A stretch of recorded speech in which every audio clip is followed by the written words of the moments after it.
जय हिंद। स्वागत है आप सभी का अपने YouTube चैनल में। तो देखिए, जो हमारा जो कल टॉपिक चल रहा था वो प्रकाश से संबंधित था, जिसमें हमने परावर्तन क्या है, परावर्तन के नियम, प्रकाश क्या है, दर्पण के प्रकार, गोलीय दर्पण और समतल दर्पण भी देख चुके थे और अवतल और उत्तल दर्पण में भी अंतर देख चुके थे। आज देखेंगे हम जो गोलीय दर्पण में जो प्रतिबिंब बनेंगे, उससे जो प्रतिबिंब बनेंगे उसके नियम क्या है हमारे पास बनाने के। तो पहला नियम देखते हैं। अगर हमारे पास कोई भी किरण है, अगर वो इस मुख्य अक्ष के समांतर आएगी और मुख्य अक्ष के समांतर अगर आती हुई वो दर्पण पर आपतित होती है, तो यहाँ से इसका परावर्तन होगा और परावर्तन के बाद हमेशा यह मुख्य फोकस से होकर गुजरेगी। देखो, ये तो है हमारे पास पहला नियम। अच्छा, अवतल दर्पण में हमको पता है कि अगर मुख्य जो प्रकाश की किरण मुख्य अक्ष के समांतर आती है तो वह हमेशा मुख्य फोकस से होकर गुजरेगी। लेकिन यही अगर उत्तल दर्पण में अगर हम बात करें, अगर प्रकाश की किरण इस मुख्य अक्ष के समांतर आएगी तो ये हमको इस मुख्य फोकस से गुजरती हुई प्रतीत होती है, मतलब दर्पण के पीछे गुजरती हुई प्रतीत होगी। तो यही हमारे पास पहला नियम होता है कि अगर प्रकाश की किरण मुख्य अक्ष के समांतर आती है और दर्पण पर आपतित होती है तो परावर्तन के पश्चात वह या तो मुख्य फोकस से होकर गुजरेगी या मुख्य फोकस से गुजरती हुई प्रतीत होती है। अच्छा, जब भी अगर हम बात करेंगे कि वह मुख्य फोकस से होकर गुजरेगी तो इसका मतलब वहां पर अवतल दर्पण की बात हो रही है, और मुख्य फोकस से गुजरती हुई प्रतीत होती है, इसका मतलब वहां पर उत्तल दर्पण की बात हो रही है। और देखो, इसमें ये तो हो गई हमारे पास पहला नियम। अगर हम इसका दूसरा नियम देखें तो दूसरा नियम ये है, इसका जस्ट उल्टा होता है। अगर प्रकाश की किरण अगर इस मुख्य फोकस से होकर गुजरेगी तो इसका मतलब वो मुख्य अक्ष के समांतर चली जाएगी। यहाँ से भी अगर मुख्य फोकस की ओर अगर आपतित होगी तो वह इस मुख्य अक्ष के समांतर चली जाएगी। तो देखो, दोनों एक दूसरे के उल्टे होते हैं, इनको याद करना सरल है। अगर प्रकाश की किरण इस मुख्य अक्ष के समांतर आएगी तो वह मुख्य फोकस से होकर गुजरेगी। अगर इसका उल्टा बोले, अगर प्रकाश की किरण मुख्य फोकस से होकर गुजरेगी तो वह मुख्य अक्ष के समांतर जाएगी। अब देखो, इसका दूसरा नियम देखते हैं। अगर मान लो इस बार प्रकाश की किरण इस मुख्य फोकस से होकर गुजरे, जैसे मान लो यहाँ से कोई किरण आ रही है और इस मुख्य फोकस से होकर गुजर रही है, और अगर मुख्य फोकस से होकर गुजर रही है तो दर्पण पर आपतित होगी, तो यहाँ से इसका परावर्तन होगा। परावर्तन के बाद ये किरण सीधे इस मुख्य अक्ष के समांतर चली जाती है। तो देखो, ये इसके मुख्य अक्ष के समांतर चली गई। अगर यही बात अगर हम उत्तल दर्पण में देखें तो इसका मतलब है कि जो प्रकाश की किरण इस मुख्य फोकस की ओर आपतित होगी, मुख्य फोकस की ओर आपतित होगी, और यहाँ से देखो इसका परावर्तन होगा तो ये मुख्य अक्ष के समांतर चली जाएगी। तो देखो, दोनों अवतल दर्पण और उत्तल दर्पण में एक ही नियम होता है कि जब प्रकाश की किरण मुख्य अक्ष से गुजरती है या मुख्य फोकस की ओर अगर गुजरती है तो परावर्तन के पश्चात वह मुख्य अक्ष के समांतर चली जाती है। ये हो गया इसका दूसरा नियम। अब देखते हैं हम तीसरा नियम इसका। ये देखो, जब प्रकाश की किरण इस बार अगर हम वक्रता केंद्र से गुजरेंगे, अगर मान लो कोई भी प्रकाश की किरण इस वक्रता केंद्र सी से होकर गुजरती है और सी से होकर गुजरती है और ये दर्पण पर आपतित होगी, तो परावर्तन के पश्चात ये इसी पथ से वापस लौट जाती है, अर्थात ये इसी पथ से वापस लौट जाएगी। यहाँ से आई है और यहाँ से टकराने के बाद वापस इसी पथ पर चली जाती है। अब देखो, ये तो थी अवतल दर्पण में। और उत्तल दर्पण में क्या होगा कि जब प्रकाश की किरण उत्तल दर्पण में इस वक्रता केंद्र की ओर आपतित होती है, तो देखो वक्रता केंद्र की ओर आपतित होगी यहाँ से, और ये आपतित होने के बाद जब इसका परावर्तन होगा तो ये वापस उसी पथ पर चली जाएगी इस तरीके से। तो देखो, ये वक्रता केंद्र की ओर जा रही थी, यहाँ से टकराने के बाद वापस इसी पथ पर चली गई। ये है हमारा तीसरा नियम। और देखो, हम एक नियम और देखेंगे, चौथा नियम। अगर प्रकाश की किरण तिर्यक दिशा से आती हुई इस ध्रुव पर आपतित होती है, ध्रुव यानी कि पी पर, देखो तिर्यक दिशा से मतलब हो गया इस तरीके से, और ये तिर्यक दिशा में आपतित हो गई। अब देखो, जितना ये कोण बन रहा है उतना ही कोण, जैसे मान लो इसका परावर्तन होगा नीचे, तो परावर्तन के पश्चात ये इतने ही कोण से दूसरी दिशा में चली जाएगी इस तरीके से। अर्थात कोई भी अगर प्रकाश की किरण तिर्यक दिशा से आती हुई ध्रुव पी पर आपतित होती है तो तिर्यक दिशा में ही उसका परावर्तन हो जाता है। यही अगर हम बात देखें उत्तल दर्पण में, कि जब प्रकाश की किरण तिर्यक दिशा से आती हुई उत्तल दर्पण के ध्रुव पी पर आपतित होती है तो परावर्तन के पश्चात वह उसी दिशा में वापस चली जाती है। तो ये हो गए इसके चार नियम। देखो, चार कौन कौन से हो गए। पहला था हमारे पास कि जब प्रकाश की किरण मुख्य अक्ष के समांतर आएगी तो मुख्य फोकस से होकर गुजरेगी। दूसरा था कि जब प्रकाश की किरण मुख्य फोकस से होकर गुजरेगी तो वह मुख्य अक्ष के समांतर चली जाएगी। 3 नंबर का हमारे पास कौन सा हो गया कि जब प्रकाश की किरण इस वक्रता केंद्र सी से होकर गुजरती है तो परावर्तन के पश्चात वह उसी पथ से लौट जाती है। और चौथा था हमारे पास कि जब प्रकाश की किरण तिर्यक दिशा में आती हुई ध्रुव पी पर आपतित होती है तो तिर्यक दिशा में ही उसका परावर्तन हो जाता है। ये थे हमारे चार नियम। देखो, इन चार किरणों का उपयोग करके ही हम इस पूरे जो हमारे पास है दर्पण है उसमें जो प्रतिबिंब बनेंगे उनका हम आरेख बनाएंगे। देखो, इन चार किरणों का उपयोग करके हम कैसे बनाते हैं। तो देखो, गोलीय दर्पण है, इसमें दोनों देखेंगे, अवतल दर्पण और उत्तल दर्पण। हमारे पास अगला टॉपिक है अवतल दर्पण से प्रतिबिंब का निर्माण। देखो अवतल दर्पण से जो भी प्रतिबिंब बनेंगे उसका निर्माण कैसे होगा, मतलब अवतल दर्पण के सामने हम वस्तु को कहाँ कहाँ रखेंगे और उसका प्रतिबिंब कहाँ बनेगा। तो देखिए ये हमारे पास अवतल दर्पण, ये अवतल दर्पण का ध्रुव P हो गया, ये इसका मुख्य फोकस F, ये इसका वक्रता केंद्र C और ये इसका मुख्य अक्ष हो गया। अब देखिए इसके अंदर सबसे पहले देखते हैं कि वस्तु को हम कहाँ कहाँ रख सकते हैं। देखो या तो जैसे मान लो हमारे पास ये दर्पण है और जैसे मान लो यहाँ पर दर्पण है और वस्तु बहुत ही दूर है, इसकी दूरी बहुत है। एक तो जैसे मान लो अनंत पर हो गया, तो पहली कंडीशन होगी जब वस्तु अनंत पर हो। दूसरा क्या हो सकता है कि जब वस्तु इस सी वक्रता केंद्र सी से दूर हो, जैसे मान लो इन दोनों के बीच में अनंत और सी के मध्य यहाँ पर हो, इसकी दूसरी कंडीशन हो गई। जब वस्तु सी पर, यहाँ पर भी हो सकती है। अगर वस्तु जैसे मान लो इधर सी पर ही रख दें हम, अवतल दर्पण का जो वक्रता केंद्र है अगर उस पर रख देंगे तब उसका प्रतिबिंब कहाँ बनेगा, तो ये इसका 3 हो गया।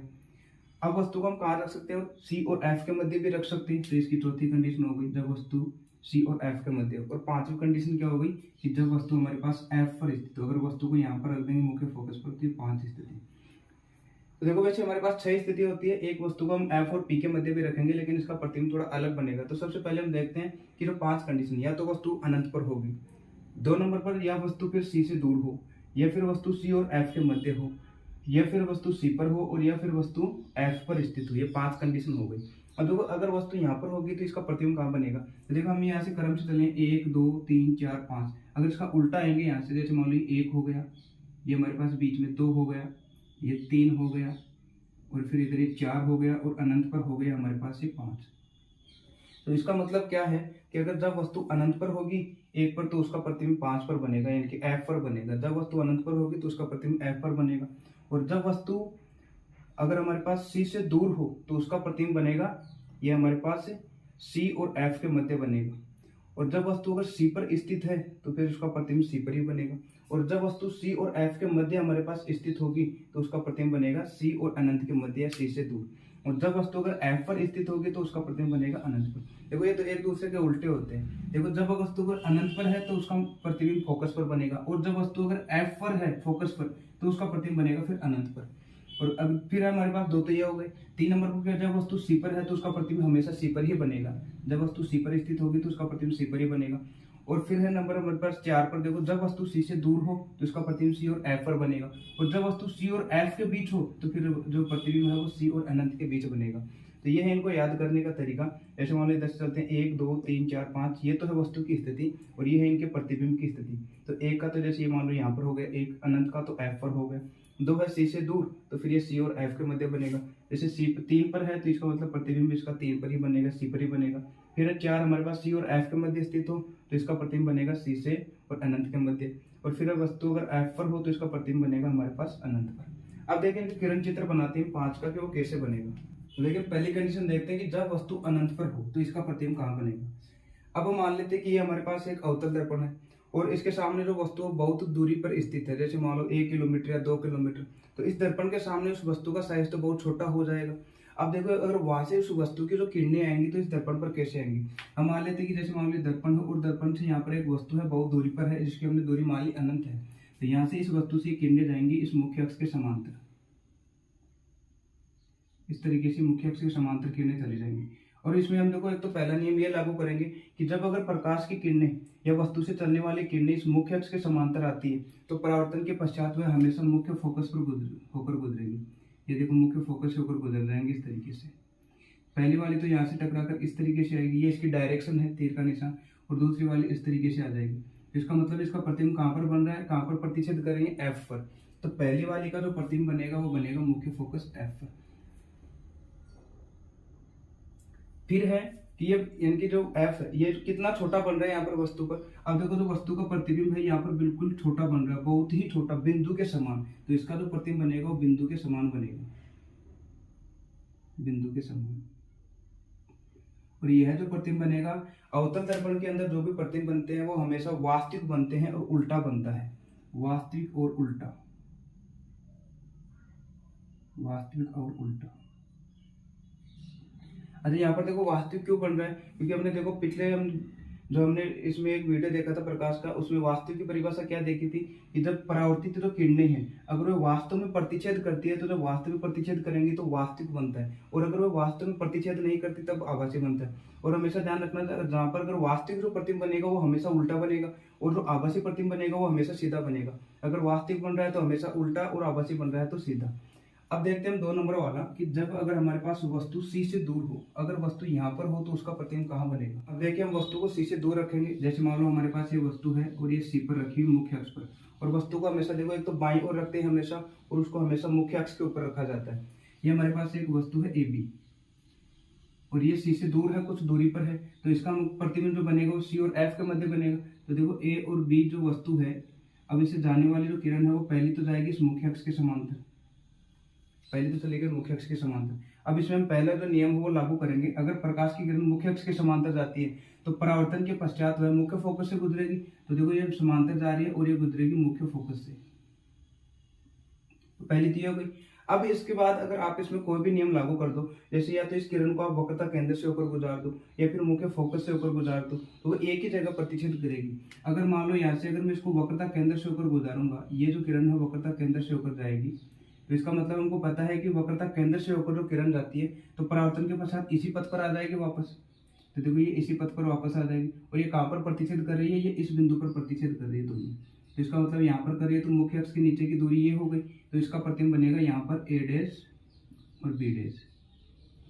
अब देखो प्रतिबिंब कहाँ बन रहा है, ये बन रहा है C और F के मध्य। तो इसका मतलब कि जब वस्तु C से दूर हो तो उसका प्रतिबिंब बनेगा C और F के मध्य। ऐसे बनेगा कैसा, इस वस्तु से थोड़ा छोटा बनेगा, वस्तु से छोटा। और यह भी कैसा बनेगा, देखो यह भी, अब देखो यहाँ पर रियल में जो किरणें प्रतिच्छेद कर रही है तो इसका मतलब वास्तविक, और ये मुख्य अक्ष के ऊपर वस्तु थी लेकिन उसका प्रतिबिंब उल्टा बन रहा है, तो प्रतिबिंब कैसा बनेगा, वास्तविक एवं उल्टा। अच्छा देखो अगर इसके अंदर हम ये वाली लें कि जब प्रकाश की किरण को अगर मुख्य फोकस से होकर गुजारें तो मुख्य फोकस से होकर कुछ इस तरीके से जाएगी, और जब अगर हमको पता है मुख्य फोकस से होकर जाएगी तो फिर परावर्तन के पश्चात इधर से होकर आएगी मुख्य अक्ष के समांतर, तो भी ये किरण यही इसी बिंदु से होकर गुजरेगी। तो हम किसी भी 2 किरणों का उपयोग करके इन किरण चित्रों का हम निर्माण कर सकते हैं।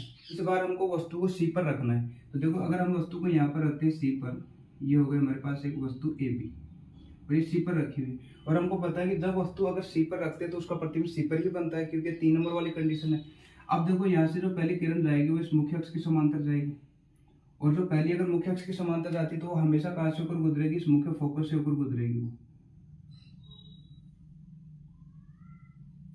फिर थी हमारे पास इसमें कोई भी दूसरा नियम लागू कर दो। अगर प्रकाश की किरण अगर मुख्य फोकस से होकर गुजरती है तो फिर इसका मतलब है कि परावर्तन के पश्चात वो मुख्य अक्ष के समांतर जाएगी, तो इसका देखो मुख्य अक्ष के समांतर चली जाएगी कुछ इस तरीके से। तो ये देखो दोनों जो परावर्तित किरणें हैं, ये तो इधर आने वाली परावर्तित हो गई और ये इसकी परावर्तित, और ये जहां पर भी ये दोनों प्रतिच्छेद करेगी अगर उसको हम मिलाएंगे तो देखो एक ही लाइन में अगर दोनों आकर मिलेंगी इस तरीके से, तो इसका जो प्रतिबिंब का निर्माण होगा वो इसी C पर होगा। और ये देखो इसका जो साइज है, इस प्रतिबिंब का साइज है A', वो हमेशा इस AB के बराबर होगा। तो इसका मतलब कि जब वस्तु C पर स्थित हो तो उसका प्रतिबिंब बनेगा C पर ही। और यह भी कैसा बनेगा, तो देखो यह भी कैसा बन रहा है, वास्तविक एवं उल्टा बन रहा है, यह भी वास्तविक एवं उल्टा, लेकिन ये बन कितना रहा है, वस्तु के बराबर। तो इसका आकार जो होता है वो वस्तु के बराबर होता है, वस्तु के आकार के बराबर। ये हो गया हमारे पास 3। अब देखिए हम इसी प्रकार से चौथा देखते हैं कि जब वस्तु C एंड F के मध्य हो। इस बार हमने वस्तु को C और F के मध्य रख दिया, और ये हो गई हमारे पास वस्तु A और B। अब देखिए इसमें से पहली जो किरण जाएगी वो तो हमेशा मुख्य अक्ष की समांतर जाएगी, लेकिन ये यहाँ से टकराने के पश्चात मुख्य फोकस से होकर गुजरेगी, तो पहले तो ये हो गई। अगर दूसरी वाले को या तो मुख्य फोकस से होकर गुजारेंगे, मुख्य फोकस से होकर गुजारेंगे। अब देखो ये जो मुख्य फोकस से होकर गुजरती है वो जाती है फिर मुख्य अक्ष के समांतर, इसको मुख्य अक्ष के समांतर भेज देंगे। और ये देखो दोनों जो ये परावर्तित किरणें हैं ये यहाँ पर प्रतिच्छेद कर रही है, तो ये यहाँ पर इसका प्रतिबिंब बनाएगी A', B'। अब देखो यहाँ पर जो इसका प्रतिबिंब बन गया वो प्रतिबिंब कहाँ बन रहा है, C से दूर। इसका मतलब जो वस्तु C और F के मध्य स्थित होती है तो उसका प्रतिबिंब बनता है C से दूर, ये तो जाएगा C से दूर। लेकिन इसका आकार क्या है, ये वस्तु से थोड़ा बड़ा है, वस्तु से बड़ा। और यह भी कैसा है, वास्तविक एवं उल्टा। देखो ये वास्तविक में प्रतिच्छेद करिए दोनों किरणें और ये बन रहा है उल्टा मुख्य अक्ष के नीचे, तो वास्तविक एवं उल्टा। अब एक और है हमारे पास लास्ट, जब वस्तु F पर स्थित हो। अब देखो अगर हम वस्तु को अगर F पर रख देंगे, ये AB हमारे पास कोई वस्तु है, तो देखो पहली किरण तो हमेशा मुख्य अक्ष के समांतर जाएगी और यहाँ से अगर अब देखो आपतित होने के पश्चात ये मुख्य फोकस से होकर चली जाएगी, तो ये तो आगे मुख्य फोकस से होकर।